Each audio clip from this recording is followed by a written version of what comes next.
ಇವತ್ತು ನಾನು ನಿಮಗೊಂದು ಕತೆ ಹೇಳ್ತೀನಿ. ದೃಢವಾಗಿ ನಿಂತಿರೋ ಒಂದು ಬಂಡೆ ಇತ್ತು. ಅದರ ಮೇಲೆ ಹತ್ತೋದು ಹೆಚ್ಚು ಕಡಿಮೆ ಅಸಾಧ್ಯನೇ.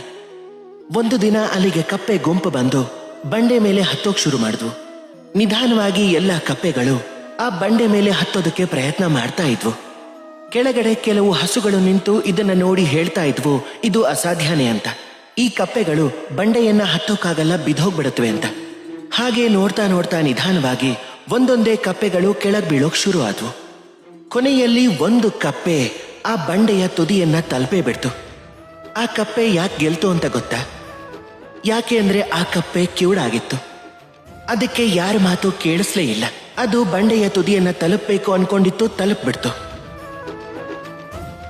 ಈಗ ಇದು ನಮಗೆ ಬಹಳ ಅಮೂಲ್ಯವಾದ ಪಾಠ.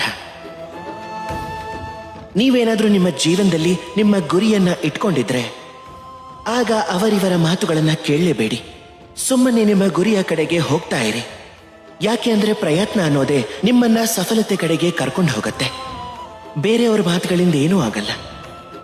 ಅದಕ್ಕೆ ಪ್ರಯತ್ನ ಮಾಡ್ತಾ ಇರಿ. ಹಾಗೆ ನಿಮ್ಮ ಗುರಿಯನ್ನ ಮುಟ್ಟಿ ನನ್ನ ಜೊತೆ ಪ್ರೀತಿಯಿಂದ ಹೇಳಿ, ರಾಧೇ ರಾಧೇ.